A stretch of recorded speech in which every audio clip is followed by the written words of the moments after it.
گناہوں کی برائی تو دل میں پیدا ہو گئی الحمدللہ،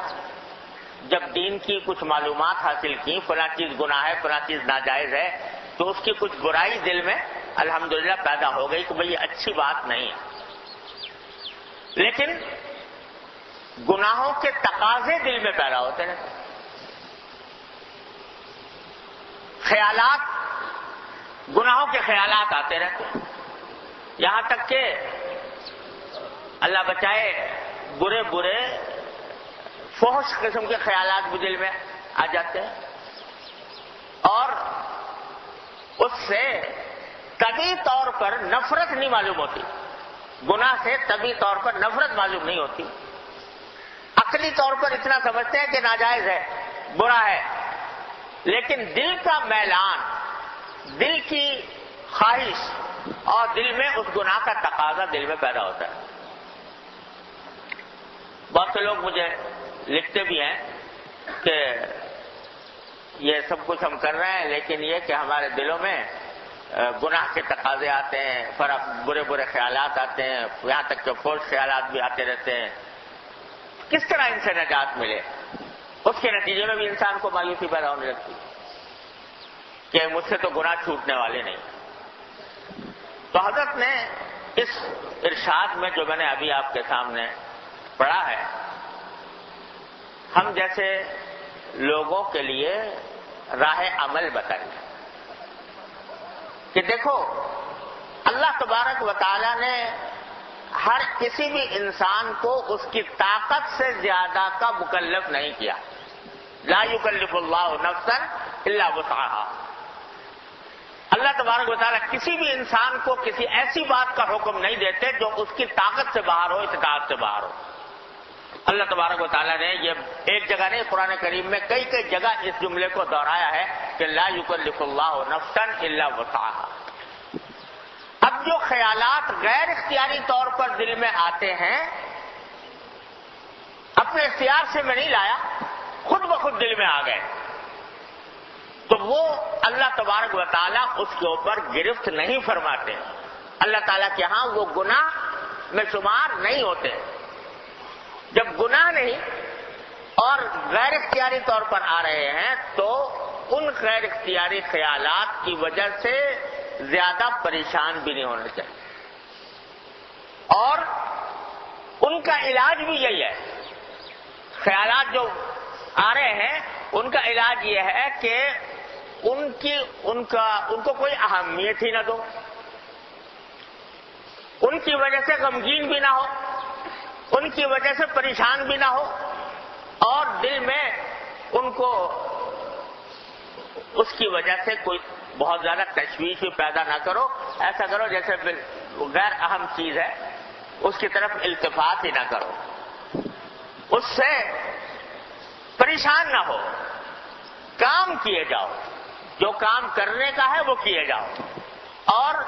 ان کی طرف التفات نہ کرو. وہ جب ان کو اہمیت نہیں دو گے تو وہ خود بخود رفتہ رفتہ انشاءاللہ کم ہوتے چلے جائیں گے. یہ خیالات جو ہیں، خراب خیالات، گناہ کے خیالات، یہ ایک ذلیل چیز ہے، اور جو ذلیل ہوتا ہے یا کمینہ ہوتا ہے اس کی خاصیت یہ ہے کہ جتنی اس کو اہمیت دو گے اتنا ہی وہ سر کرے گا. متنبی بعض اوقات بڑی حکیمانہ باتیں کہا کرتا ہے، تو کہتا ہے کہ اذا انت اکرمت الکریم ملکتہ وان انت اکرمت اللئیم تمردا، کہ اگر تم کسی شریف آدمی کی عزت کرو گے تو وہ تمہارے آگے بچھ جائے گا، وہ تم اس کے مالک بن جاؤ گے، یعنی وہ تمہارے آگے بچھ جائے گا. اس واسطے کہ شریف آدمی ہے، جب تم نے اس کی عزت کی ہے تو اس عزت کا جواب وہ تمہیں یہ دے گا کہ تمہارے آگے رام ہو جائے گا.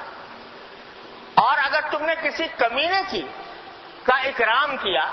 اذا انت اکرمت اللئیم، یعنی کمینے آدمی کا اکرام کیا، اس کو بہت، اس سے زیادہ، اس کی حیثیت سے زیادہ اس کو اہمیت دے دی، تو تمردا، وہ سرکش ہو جائے گا، وہ اور تمہارے سر پر چڑھ جائے گا. تو حضرت فرماتے ہیں کہ یہ جو خیالات غیر اختیاری طور پر آ رہے ہیں، چاہے گناہ کے ہوں، چاہے فحش خیالات ہوں، برے برے خیالات ہوں، یہ ایک ذلیل چیز ہے. اس ذلیل کا علاج یہ ہے کہ اس کو اہمیت ہی نہ دو, اس کو نظر انداز کر دو, اور اس کو جتنا اہمیت دو گے اتنا تمہارے سر پہ چڑھ جائے گا. اگر یہ کہو کہ بھئی میں تو بڑا بیمار ہو گیا, یہ تو ایسے ایسے خیالات میرے دل میں آتے ہیں, مساوس آتے ہیں, خطرات آتے ہیں, تو میں تو اس سے پریشان ہو گیا, تو جب وہ شیطان دیکھے گا کہ یہ اس نے اہمیت دے دی ہے تو وہ اور خیالات لائے گا. لیکن اگر تم نے اس کو نظر انداز کر دیا, آیا تھا آنے دو,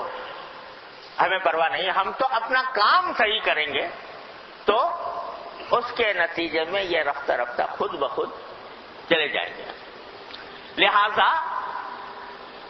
اگر کوئی شخص راستے پر چل رہا ہے, صحیح راستے پر جا رہا ہے, اور فرق یہ ہے کہ ان خیالات کو اپنے عمل میں نہ لاؤ, ان کے مطابق اپنے عمل کے اندر کوئی گناہ کا ارتکاب نہ کرو. محض خیالات آتے ہیں تو آنے دو, ان سے پریشان نہ ہو, ان سے اپنے آپ کو مایوس نہ کرو. اسی طرح عبادات کے اندر جو بسا اوقات لوگوں کو خیال ہوتا ہے کہ بھئی کتنے لوگ ہیں کہ جن کو نماز کے اندر کا شوق ہوتا ہے, ذوق ہوتا ہے, اللہ تعالیٰ کا نام اس میں گرامی آتا ہے تو رونا آ جاتا ہے, گریہ طاری ہو جاتا ہے, قلب میں ذوق اور شوق کی کیفیت ہوتی ہے,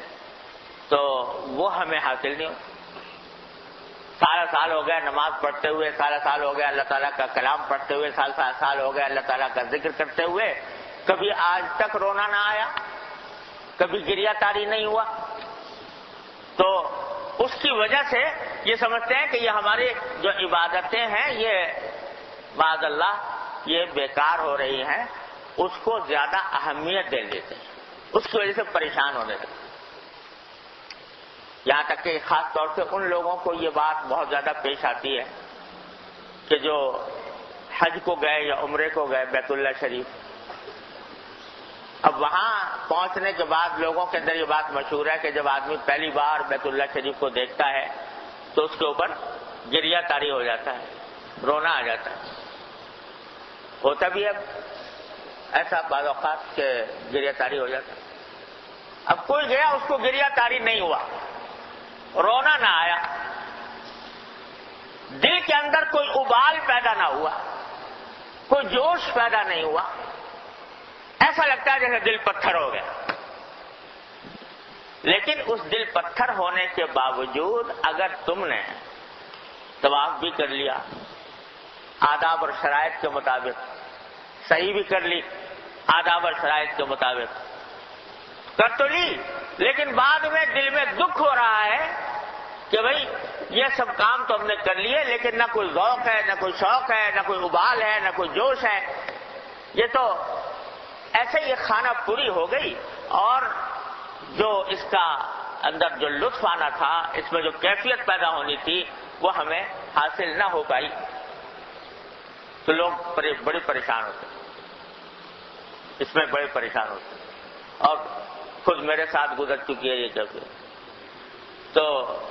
پریشانی لائق ہو جاتی ہے کہ کہیں ہم تو شقاوت قلب کے پتہ نہیں کس مقام پر پہنچے ہوئے ہیں کہ یہ سب کچھ کیفیت ہمارے اندر پیدا نہیں ہو رہی. یا مثلا